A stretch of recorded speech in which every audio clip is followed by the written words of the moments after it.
Hey guys, how's it going? So, I am going to introduce a new program here, and I'm going to basically be offering free Crested Geckos to educators.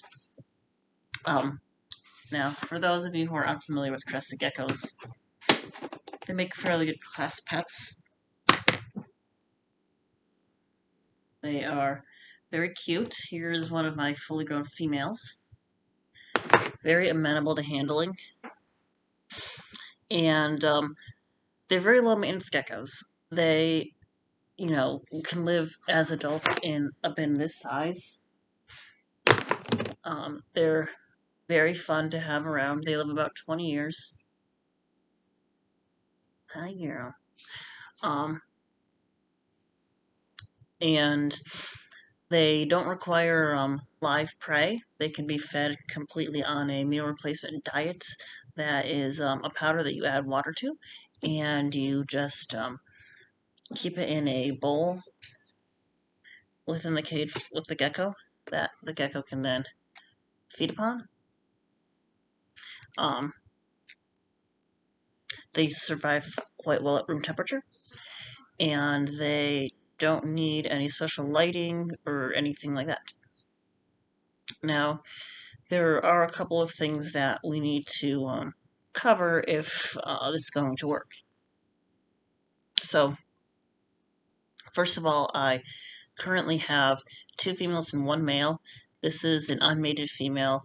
I have a female who has mated at least a few times, like once, twice, with my male, and she has deposited eggs. Her last batch of eggs was infertile, so she may have run out of sperm, but I do have two eggs that are incubating right now and that they're not spoken for. And so what I'm thinking is if anybody's interested in getting a baby crested gecko as a class pet, let me know, and we'll work from there. The things that you would need to do is order some food, get some containers set up. Baby crested geckos can be kept in fairly small containers. This is just a little food holder tub. You can see the baby that I'm retaining for my breeding efforts is living comfortably in here. He'll probably stay in here for another month before I upgrade the size of the container, depending on his or her growth rates. This baby is about a month old. So I've got two eggs incubating that are unspoken for right now. The last set of eggs laid by my mated female were infertile. I don't know if the male has mated with her again, but it's wintertime and they take kind of a break from breeding in the winter. So that'll affect availability of baby crested geckos. So I'd say maybe March or April we'll get more oviposition mating occurring, and then the eggs incubate for about 3 months. If you're an educator that can either that lives fairly close and can either drive to me and pick up the gecko or have me go and drop it off, you can get the gecko as young as about a week and a half old. I would just want it to be established, feeding, pooping, things like that. Make sure it's all healthy and good. If it would have to be shipped to you, I would want to wait until the gecko is about 4 months of age just to make sure that it has reached a suitable size to handle being shipped and things like that, because it is a stressful process on the animal. I will be giving priority to people who are close enough where I don't have to worry about paying for shipping, because it does cost a lot of money to mail these guys because you want to mail them overnight. You want them to be nice and healthy and have a stress-free trip. Since I'm going to be doing this for free, it is important that I don't totally go broke. I'm not asking anything in return for the baby geckos, which does bring up a slight concern that people might have. For those of you wondering, hey, if I'm getting a free animal, how do I know that the animal is in good shape, healthy, this and that? There is the idea that you get what you pay for it, this and that. I am making sure that all my animals are properly cared for, healthy, getting the best nutrients and the best care that is available to them. And the there's not an easy way to ascertain that. I am not in the business of having a sick animal and just giving it away for free so I don't have to deal with it.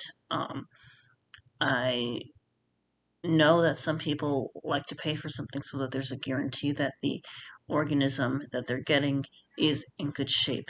However, I have a mission of making materials accessible to people when there's already pressure on you financially to get everything else done. And so, if there is any concern on your end about the health of any of the animals, I'm sure we could figure something out where I don't know, have some kind of way of demonstrating that things are in good shape. Um, Obviously, like if you get the animal and it's doing fairly well, that's a sign that yes, it had been healthy and well taken care of prior and things like that. Um, but I figured I would make young crested geckos available for free to people who want a class pet. They do make wonderful class pets. This is my male here. He's just chilling. He's a good boy.